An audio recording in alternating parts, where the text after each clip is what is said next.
हाँ, तो हम लोग OSI मॉडल देख रहे थे। OSI मॉडल में अभी हम लोग अभी चालू नहीं किया था। चलिए शुरू करते हैं। OSI मॉडल को हम लोग जो है ऑपोजिट डायरेक्शन में, मतलब कि नीचे से ऊपर देखते हैं। तो सबसे पहले जो 7th लेयर है, सबसे लास्ट लेयर है, उसको हम लोग क्या कहते हैं? उसको हम लोग बोलते हैं एप्लीकेशन लेयर, है ना। एप्लीकेशन लेयर जो है ये यूजर के सबसे करीब जो लेयर होती है वो उसको हम लोग क्या बोलते हैं? एप्लीकेशन लेयर बोलते हैं।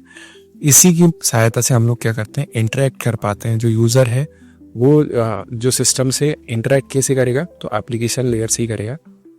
इसमें बहुत सारी जो प्रोटोकॉल्स होती हैं वो यूज होती हैं, जैसे कि HTTP hyper text transfer protocol, SMTP simple mail transfer protocol, file transfer protocol, domain name system protocol.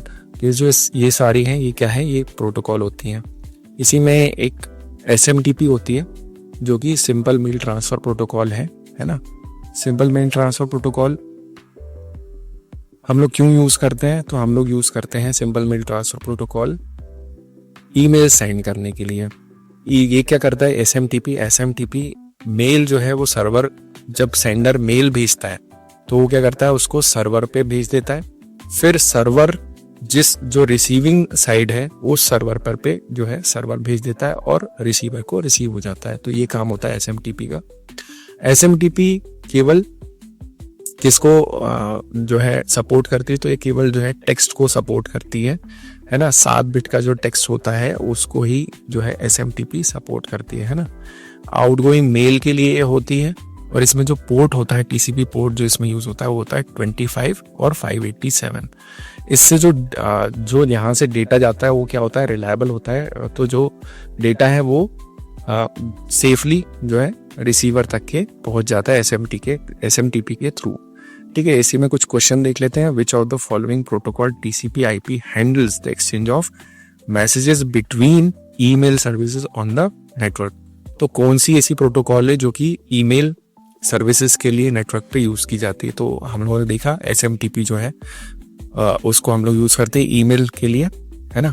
Next question क्या है? Which of the following transmission control protocol, internet protocol specify how computer will exchange electronic mail? तो कैसे electronic mail जो है वो exchange किया जाएगा, ये कौन डिफाइन करता है? तो ये SMTP है जो कि मेल एक्सचेंज को डिफाइन करती है। नेक्स्ट हमारी प्रोटोकॉल होती है कौन सी? POP3 जो कि है पोस्ट ऑफिस प्रोटोकॉल वर्जन 3। ठीक है, ये क्या करता है? ये जैसे SMTP सेंड करने के काम कर रहा था, आउटगोइंग के लिए काम कर रहा था, POP3 जो है वो ईमेल रिसीव करने का काम करता है। यहाँ पर पे जो सर्वर से ईमेल आता है वो POP3 क्या करता है? हमारे लोकल डिवाइस में उसको जो है स्टोर कर देता है ना। ये डायनामिक मेल ड्रॉप एक्सेस जो है कौन देता है? POP3 हमको जो है डायनामिक एक्सेस जो है वो देता है मेल ड्रॉप का। इसमें पोर्ट नंबर कौन सा यूज होता है? तो 110 नंबर की पोर्ट जो है इसमें TCP की यूज होती है। और इसमें मोस्ट पॉसिबली क्या होता है कि जब आपका मेल डाउनलोड हो गया अपने लोकल डिवाइस में तो फिर क्या होगा? इससे जो सर्वर है, सर्वर से वो मेल जो है वो डिलीट हो जाएगा। सिंगल डिवाइस के लिए जो है POP3 बेस्ट होता है, मल्टीपल डिवाइसेस के लिए ठीक नहीं होता है ना। क्वेश्चन क्या है? क्वेश्चन है कि dynamically access which of the following protocol allow a workstation to dynamically access mail drops on server host in useful manner? तो ये कौन है जो डायनेमिकली एक्सेस देता है मेल ड्रॉप का? तो वो है POP3। ठीक है, आगे बढ़ते हैं। IMAP यानी कि इंटरनेट मैसेज एक्सेस प्रोटोकॉल, ये क्या करता है? ये भी मेल रिसीव करने के काम में आता है। लेकिन जहां POP3 क्या कर रहा था? POP3 हमारे लोकल डिवाइस में ही क्या कर रहा था? उसको मेल को सेव कर रहा था। ये क्या करता है? सर्वर पर पे स्टोर करता है। जो हमारे मेल है इसको भी कहाँ पे करता है? ये सर्वर पे स्टोर करता है। यहाँ पे जो पोर्ट नंबर यूज होता है TCP का वो कौन सा है? ये है 143, है ना। क्योंकि ये सर्वर पे सेव करता है इसलिए क्या है? मल्टीपल डिवाइसेस में IMAP जो है वो मल्टीपल डिवाइसेस को सपोर्ट करता है ना। ये रियल टाइम सिंक जो है ये करता है। नेक्स्ट क्वेश्चन देख लेते हैं। IMAP, वेब सर्वर और केबल मॉडेम और सर्च इंजन, इनके काम दिए हुए हैं। राइट हैंड साइड में इसके जो है क्या काम है, इसको मैच द कॉलम है ना। तो सर्च इंजन देखते हैं, सर्च इंजन क्या करता है। Search engine hardware device that allow the internet access, तो ये तो नहीं है। सॉफ्टवेयर और service that help find and retrieve the web pages, तो ये जो है सर्च इंजन का ये जो है सी हो जाएगा, है ना, फोर्थ हो जाएगा इसका। फिर केबल मॉडेम क्या है, केबल मॉडेम एक हार्डवेयर डिवाइस है, तो ये क्या हो जाएगा इसका, ये हो जाएगा third. Hardware device that allow internet access, तो केबल और मॉडेम क्या करता है, हमको इंटरनेट एक्सेस देता है, ये हार्डवेयर डिवाइस है। वेब सर्वर क्या करता है, allow user to access their mail from different devices, तो ये तो नहीं है। ये IMAP का हो गया, है ना, ये फर्स्ट हो गया IMAP का। और से लास्ट क्या बचा, use to store them and manage websites and other services, तो वेब सर्वर क्या करता है, स्टोर करता है, मैनेज करता है वेबसाइट्स को, तो ये क्या हो गया, ये सेकंड का हो गया। ठीक है, चलिए आगे बढ़ते हैं। माइम के बारे में देखते हैं। माइम क्या होता है, मल्टीपर्पज इंटरनेट मेल एक्सटेंशन होता है माइम, है ना। SMTP क्या करता है, SMTP केवल एक टेक्स्ट फॉर्म में जो है हमारा मेल भेजता है, तो माइम क्या करता है, माइम से आप जो है अटैचमेंट जो है उसको इनेबल करता है, कौन, माइम करता है। जैसे आपके PDF हो गए, वीडियो हो गया, ऑडियो हो गया, तो ये सारी चीज़ें जो है अटैच करने के लिए कौन आपको सपोर्ट करेगा, तो ये माइम एक्सटेंशन होता है, माइम प्रोटोकॉल होता है, मल्टीपर्पज इंटरनेट मेल एक्सटेंशन, जो कि इसके काम आता है, किसके, अटैचमेंट को ऐड करने के काम में आता है। ठीक है, अब क्वेश्चन देख लेते हैं इससे कैसे आते हैं। माइम का फुल फॉर्म क्या है, what does MIME stand for, तो multipurpose internet messaging extension, multipurpose internet mail extension, या फिर मल्टीपर्पज इंटरनेट मल्टीमीडिया एक्सटेंशन, या फिर इनमें से एक से ज्यादा। तो हमारा सही जवाब क्या है, multipurpose mail internet mail extension. ठीक है, आगे बढ़ते हैं। Which of the following statement is correct about MIME, MIME के बारे में कौन सी स्टेटमेंट करेक्ट है, तो MIME is acronym of multipurpose internet mail extension, ये भी सही है ना। MIME is standard for encoding interpreting binary files, तो ये भी सही है कि ये क्या करता है, ये एनकोड कर देता है, जो फाइल अटैच करते हैं उसको बाइनरी फाइल्स में एनकोड कर देता है और उसको अटैच कर लेता है। ठीक है, फिर MIME allows to send audio, video, images, document and PDF files as an attachment to an email, तो ये भी क्या है, सही है। तो सारी जो ऑप्शन है वो सही है, तो मतलब कि फोर्थ ऑप्शन जो है वो सही रहेगा इसके लिए। नेक्स्ट क्वेश्चन देखते हैं। Which of the following statement is incorrect about email protocol, तो कौन सा ईमेल प्रोटोकॉल के लिए सही नहीं है, तो MIME is a part of email protocol, तो ये तो सही है, माइम जो है ईमेल प्रोटोकॉल है। SMTP IMAP ये भी ईमेल प्रोटोकॉल है, ये भी ठीक है। MIME and FTP are email protocol, तो ये जो है ये गलत है कि माइम और FTP जो है वो फाइल ट्रांसफर प्रोटोकॉल होता है और ये जो है ईमेल प्रोटोकॉल नहीं है, तो ये जो है इनकरेक्ट है, हमें मिल गया।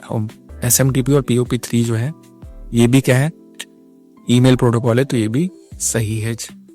ठीक है, नेक्स्ट चलते हैं प्रेजेंटेशन लेयर। प्रेजेंटेशन लेयर पे क्या होता है, प्रेजेंटेशन लेयर पे हमारा जो डेटा है उसका फॉर्मेट जो है उसको चेंज कर देती है, यानी कि डेटा जो है उसका एनक्रिप्शन डिक्रिप्शन जो है इसी लेयर पे होता है ना।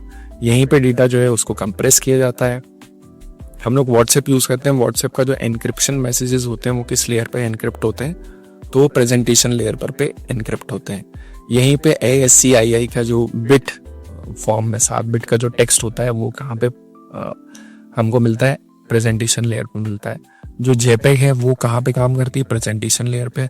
जो GIF है वो कहाँ पे काम करती है, तो प्रेजेंटेशन लेयर पे ये जो है काम करती है। नेक्स्ट चलते हैं सेशन लेयर पे। तो सेशन लेयर क्या करती है, सेशन लेयर हमारी जो सेशन है उसको स्टार्ट करती है, मैनेज करती है, क्लोज करती है, सिंक्रोनाइज करती है ना। टोकन मैनेजमेंट का काम भी सेशन लेयर करती है। लॉगिन, जैसे हम लोग बैंकिंग ऐप हो गई, जीमेल हो गया, तो यहाँ पे क्या होता है, हमारा टाइमर जो चलता है सेशन के लिए, जो टाइमर चलता है, जैसे आपने कहीं देखा होगा कि बैंकिंग ऐप को आपने थोड़ी देर के लिए छोड़ दिया तो आपको क्या करती है, लॉग आउट कर देती है। तो वो लॉग आउट कैसे होगा, वो सेशन लेयर ही मैनेज करती है उस सेशन को, कि कितना सेशन जो है कितने टाइम का सेशन होगा, है ना। टाइम जो है उसका कौन मैनेज करती है, तो सेशन लेयर जो है वो मैनेज करती है। नेक्स्ट आते हैं ट्रांसपोर्ट लेयर पे।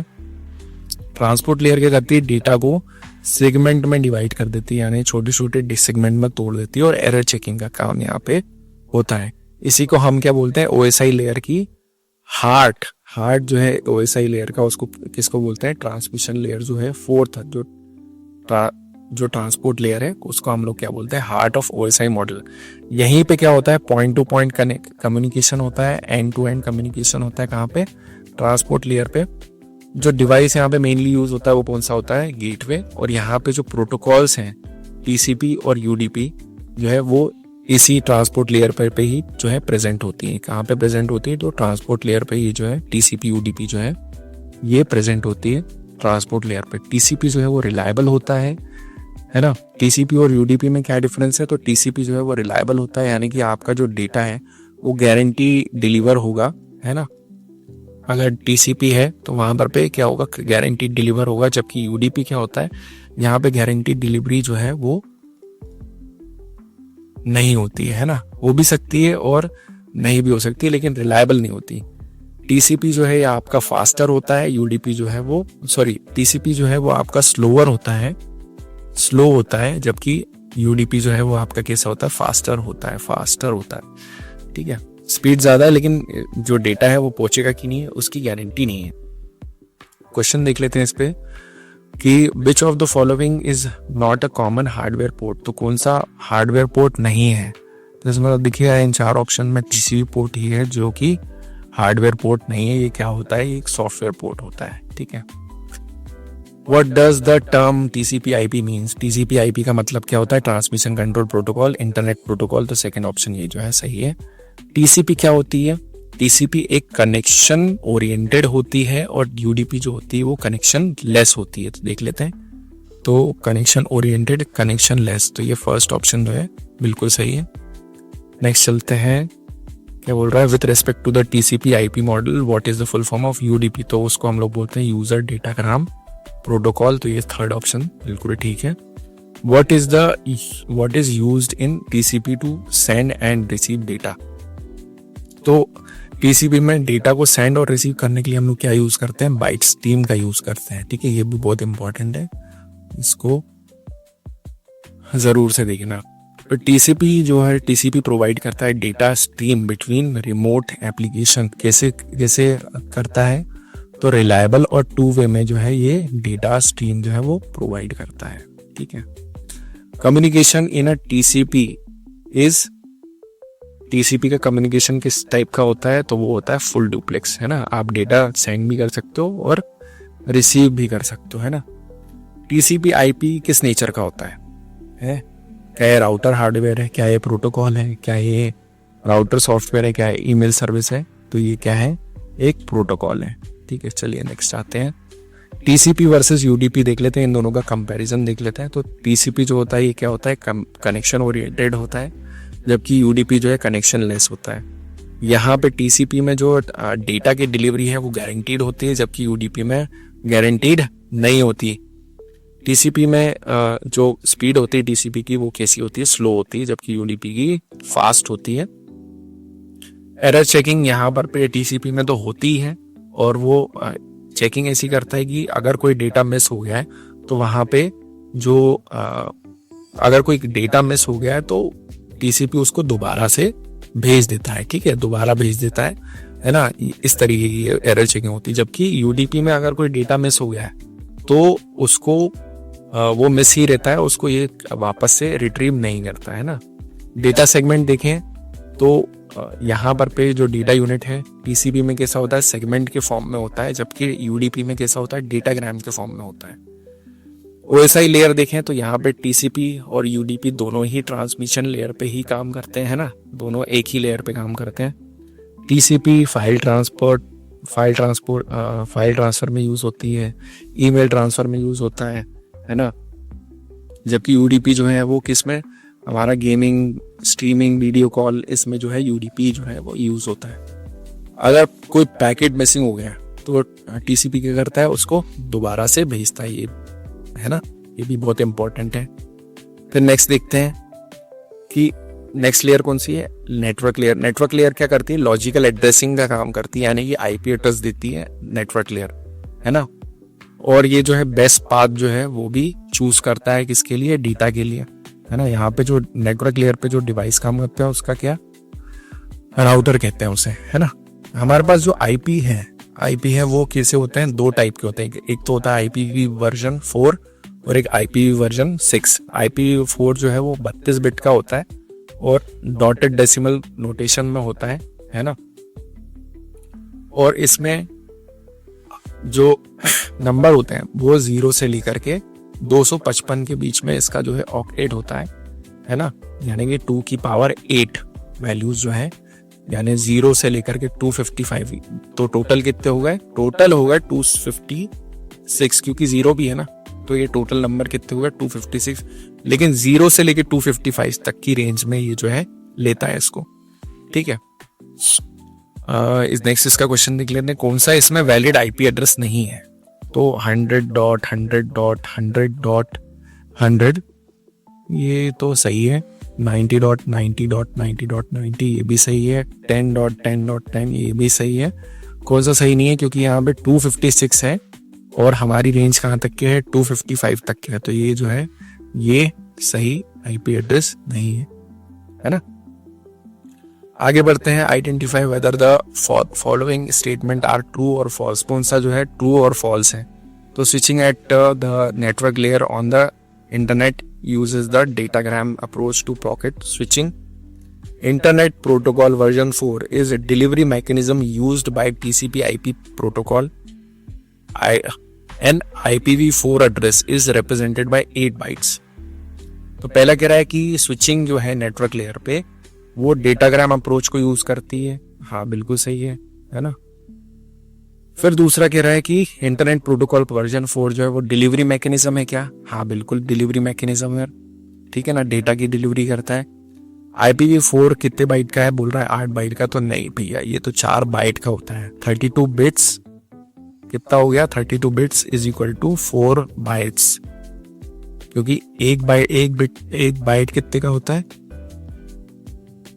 8 बिट का, ठीक है। एक बिट कितने का होता है, एक बाइट जो है वो 8 बिट का होता है। तो यहाँ पे हमारा जो है सेकंड में थर्ड स्टेटमेंट जो है वो बिल्कुल गलत है, ठीक है। तो इसमें फर्स्ट सेकंड ट्रू है, थर्ड फॉल्स है, सेकंड ऑप्शन सही है। नेक्स्ट आते हैं, in dotted decimal notation an IP version 4 address is represented by exactly dash dots. तो कितने डॉट्स होते हैं एक आईपी एड्रेस में, तो होते हैं 3 डॉट्स, ठीक है। चलो आगे बढ़ते हैं, IPv6 देखते हैं। IPv6 कितने बिट का होता है, तो 128 बिट का होता है, यानी कि 16 बाइट का होता है। इसमें कितने यूनिक एड्रेस बना सकते हैं हम, तो ये बना सकते हैं हम 3.4 × 10⁻38 एड्रेस जो है इससे बना सकते हैं। यहाँ पे 0 से 9 और A से F जो है अल्फाबेट में A से F तक के यूज करते हैं, और जो नंबर्स है उसमें 0 से लेके 9 तक के जो है नंबर्स यूज करते हैं। ये अल्फा न्यूमेरिक यानी कि हेक्साडेसिमल फॉर्म में होता है ना। और ये कुछ इस तरीके से रिप्रेजेंट करते हैं हम इसको, ठीक है। और आगे चलते हैं, डेटा लिंक लेयर पे देखते हैं। डेटा लिंक लेयर क्या है, डेटा लिंक लेयर एक फिजिकल एड्रेस जो है वो देती है आपकी data link layer. Data link layer पर भी जो है एरर डिटेक्शन का काम होता है। एरर डिटेक्शन का काम कौन करता है, इसकी 2 लेयर होती है डेटा लिंक लेयर में। एक तो LLC होती है, लॉजिक लिंक कंट्रोल होता है, ठीक है। और एक होती है कौन सी, MAC यानी कि मैक, मीडिया एक्सेस कंट्रोल, ठीक है। तो जो लॉजिक लिंक कंट्रोल है ये क्या करता है, नेटवर्क लेयर और जो मैक एड्रेस है इसके बीच में काम करता है कौन सा, LAC यानी कि लॉजिकल लिंक कंट्रोल, ठीक है। लॉजिक लिंक कंट्रोल जो है वो इसके इन दोनों के बीच में काम करता है। और कोई भी एरर हो गया या फिर डेटा का फ्लो है, इसको कौन मैनेज करता है, LLC जो है वो मैनेज करता है, ठीक है। और मैक क्या कर रहा है, मैक जो है आपकी डिवाइस की यूनिकनेस को बनाए रख रहा है, ठीक है। डिवाइस की जो यूनिकनेस है उसको ये बनाए रखता है, ठीक है। आगे चलते हैं, यहाँ पर पे डेटा लिंक लेयर में जो डेटा होता है वो किस फॉर्म में होता है, यहाँ पे डेटा जो है वो फ्रेम्स के फॉर्म में होता है। जो डिवाइस यहाँ पे यूज होता है वो कौन सा है, इस डेटा लिंक लेयर पे जो डिवाइस काम करता है उसको हम लोग बोलते हैं स्विच, जो कि हब का ही एक क्या होता है, स्मार्टर वर्जन होता है, ठीक है। सेम लेन डेटा ट्रांसफर है ना। हाँ, जो मैक एड्रेस है ये कहाँ पे मिलता है हमको मिलता है NIC में, यानी कि नेटवर्क इंटरफेस कार्ड में, है ना। मीडिया एक्सेस कंट्रोल एड्रेस हम इसको बोलते हैं, है ना। कितने बिट का होता है ये? 48 बिट का होता है, यानी ये 6 बाइट्स का होता है। हेक्साडेसिमल फॉर्मेट में होता है ये भी, है ना। और इसको आप चेंज नहीं कर सकते, है ना। ये कौन डालता है? ये मैन्युफैक्चरर डालता है। जब मैन्युफैक्चरर इसको डिवाइस में डालता है तो इसको हम लोग क्या बोलते हैं? इसको हम लोग बोलते हैं बर्न्ड इन एड्रेस बोलते हैं। और जब हम इस मैक एड्रेस को ईथरनेट में यूज करेंगे तो हम इसको क्या बोलेंगे? ईथरनेट एड्रेस जो है उसको बोलते हैं। कुछ क्वेश्चन देख लेते हैं मैक के ऊपर। तो what is the size of MAC? MAC कितने साइज का होता है? तो 48 बिट्स का होता है ना। OSI मॉडल में डेटा लिंक लेयर किससे रिलेट करती है? तो मैक एड्रेस से रिलेट करती है डेटा लिंक लेयर, है ना। नेक्स्ट आते हैं, which sub layer of data link layer perform data link function that depends upon the type of medium. तो कौन सी लेयर है जो कि डेटा लिंक फंक्शन जो है वो करती है? तो वो है media access control sub layer जो है ये डेटा लिंक करने का काम करती है, ठीक है, डेटा लिंक लेयर पर पे। नेक्स्ट क्वेश्चन आ जाता है, identify the communication protocol which enables a dedicated and direct connection between two communication devices. This protocol defines how two devices will authenticate each other and establish a direct link between them to exchange data. तो ये है PPP यानी कि point two point protocol, जो कि कहाँ पे होती है? जो कि होती है डेटा लिंक लेयर में ही होती है ना। ये नोट कर लीजिएगा इसको, पॉइंट टू पॉइंट प्रोटोकॉल। ये जो है क्या करती है? कम्युनिकेशन करती है किसके बीच में? Direct communication between the two communication devices, ठीक है। आगे चलते हैं। मैक स्पूफिंग हम लोगों ने पिछले क्लास में देखा ही था। मैक एड्रेस को हाइड करते हैं तो उसको हम लोग क्या बोलते हैं? स्पूफिंग बोलते हैं। मैक एड्रेस कहाँ कहाँ यूज होता है? तो स्विच, ब्रिज, जो नेटवर्क प्रिंटर होते हैं उसमें यूज होता है, राउटर में यूज होता है, एक्सेस पॉइंट में यूज होता है ना। नेक्स्ट जो लास्ट लेयर है वो हम लोग देख लेते हैं, कौन सी है? Physical layer. फिजिकल लेयर क्या है? ये एक्चुअल हार्डवेयर लेवल पर पे काम करती है, डेटा को ये बिट्स फॉर्म में कन्वर्ट कर देती है। जो केबल हो गया, वायर हो गया, हाई वोल्टेज हो गया, ये सब जो है कहाँ पे डिसाइड होता है? तो ये डिसाइड होता है फिजिकल लेयर पे। RJ45 केबल, लैन केबल में और एग्जांपल जैसे कि फाइबर ऑप्टिक केबल हो गया, कोएक्सियल केबल हो गया, ट्विस्टेड पेयर केबल हो गया, ये सारे केबल कहाँ पे काम करते हैं? तो फिजिकल लेयर पे काम करते हैं। जो भी हमारी टोपोलॉजीज है जैसे bus, star, ring, tree, mesh, hybrid, ये सब किस पे काम करती हैं? तो ये काम करती हैं अपनी फिजिकल लेयर पे, ठीक है। हब हो गया, रिपीटर हो गया। रिपीटर क्या करता है? रिपीटर जो है सिग्नल की स्ट्रेंथ को बढ़ाता है, ठीक है। सिग्नल की स्ट्रेंथ को बढ़ाता कौन है? ये काम रिपीटर करता है। तो ये भी कहाँ पे काम करता है? ये भी फिजिकल लेयर पे ही काम करता है, ठीक है। हब भी कहाँ पे काम करता है? तो फिजिकल लेयर पे काम करता है। अब इसमें देखते हैं कि डेटा कैसे ट्रैवल करता है। तो फिजिकल लेयर में तो हम लोगों ने देखा कि डेटा जो है वो बिट की फॉर्म में होता है। फिर डेटा जो है फिजिकल लेयर से कहाँ जाता है? डेटा लिंक लेयर पे जाता है। तो वहाँ पे डेटा किस फॉर्म में होता है? यहाँ पर पे डेटा जो है वो फ्रेम्स के फॉर्म में होता है। फिर यहाँ से डेटा कहाँ जाता है? नेटवर्क लेयर पे। वहाँ पर पे डेटा जो है वो किस फॉर्म में होता है? पैकेट्स के फॉर्म में होता है। फिर डेटा जाता है ट्रांसपोर्ट लेयर में। तो यहाँ पे डेटा किस फॉर्म में होता है? सेगमेंट्स के फॉर्म में होता है। और फिर डेटा जो है वो सारी जो लेयर्स हैं, जैसे एप्लीकेशन लेयर होगी, प्रेजेंटेशन और सेशन लेयर होगी, यहाँ पे जो डेटा है वो डेटा के ही फॉर्म में रहता है, ठीक है। इन तीन जो लेयर्स हैं यहाँ पर पे डेटा की ही फॉर्म में ये जो है रहता है। इसको हम क्या बोलते हैं? PDU बोलते हैं, यानी कि प्रेजेंटेशन डेटा यूनिट, ठीक है। आगे बढ़ते हैं। कुछ हमारी प्रोटोकॉल्स हैं जो कि इम्पोर्टेंट प्रोटोकॉल्स हैं, इसको हम लोग देख लेते हैं। जैसे पहले आती है FTP यानी कि फाइल ट्रांसफर प्रोटोकॉल। इसमें दो प्रोटोकॉल होती हैं, एक तो FTP data, FTP control. FTP data क्या करती है? डेटा के काम में आती है, और जो FTP कंट्रोल है ये जो है कमांड भेजने के काम में आती है ना। तो यहाँ पे जो पोर्ट नंबर जो FTP डेटा के लिए यूज होता है वो होता है 20, और जो FTP कंट्रोल के लिए यूज होता है वो होता है 21, ठीक है। SSH किसको बोलते हैं? सिक्योर शेल को बोलते हैं। इसको क्या बोलते हैं? सिक्योर शेल, ठीक है। और टेलनेट, इन दोनों का काम एक ही होता है। अगर हम कहीं पर पे इंटरनेट के थ्रू, किससे, इंटरनेट के थ्रू अगर हम किसी एक सर्वर को या फिर किसी कंप्यूटर को, सर्वर को या कंप्यूटर को अगर हम एक्सेस कर रहे हैं, किसी रिमोट रिमोट सर्वर या कंप्यूटर को, तो वो हम लोग कैसे एक्सेस करते हैं? वो हम एक्सेस करते हैं SSH और टेलनेट के थ्रू। SSH में क्या होता है, ये ज़्यादा क्या होता है, सिक्योर होता है ना, और एनक्रिप्टेड डेटा होता है इसमें, इसीलिए ये जो है ये ज़्यादा जो है क्या है, ये ज़्यादा कॉमन है। ये क्या होती है, ज़्यादा कॉमन होती है, कॉमनली यूज की जाती है ना, इसको ज़्यादा कॉमनली यूज कर देते हैं इसको, है ना, इसको कॉमनली यूज करते हैं ना। SMTP क्या होती है, जबकि टेलनेट में क्या होता है, यहाँ पर डेटा जो है वो एनक्रिप्टेड नहीं होता है ना, और यहाँ पे अगर आप टेलनेट यूज करोगे तो क्या होगा, यहाँ पर कोई भी जो हैकर है, कोई भी हैकर है अगर, वो इसको आसानी से इसको क्रैक कर सकता है। जबकि SSH में ये जो है प्रोटेक्शन देती है, एनक्रिप्टेड होता है, तो यहाँ पे हैकर जो है वो उसके लिए डिफिकल्टी बढ़ जाती है ना। आगे चलते हैं। SMTP हम लोगों ने देखा ही था, सिंपल मेल ट्रांसपोर्ट प्रोटोकॉल, है ना। ये इसमें पोर्ट नंबर कौन सा यूज होता है, तो यहाँ पर भी यूज होता है 25 नंबर पोर्ट नंबर जो है वो यूज होता है। TCP प्रोटोकॉल में ही ये जो है SMTP होती है, काय के लिए यूज होती है, तो ये ईमेल के लिए जो है हम लोग यूज करते हैं। DNS क्या है, DNS है डोमेन नेम सिस्टम, इसको हम क्या बोलते हैं, डोमेन नेम सिस्टम। और ये क्या करती है, IP एड्रेस अलॉट करती है। आप कोई भी डोमेन नेम डालोगे, जैसे google.com डाला, तो वो क्या करेगी, इसको उस डोमेन नेम को क्या कर देगी, IP एड्रेस अलॉट कर देगी।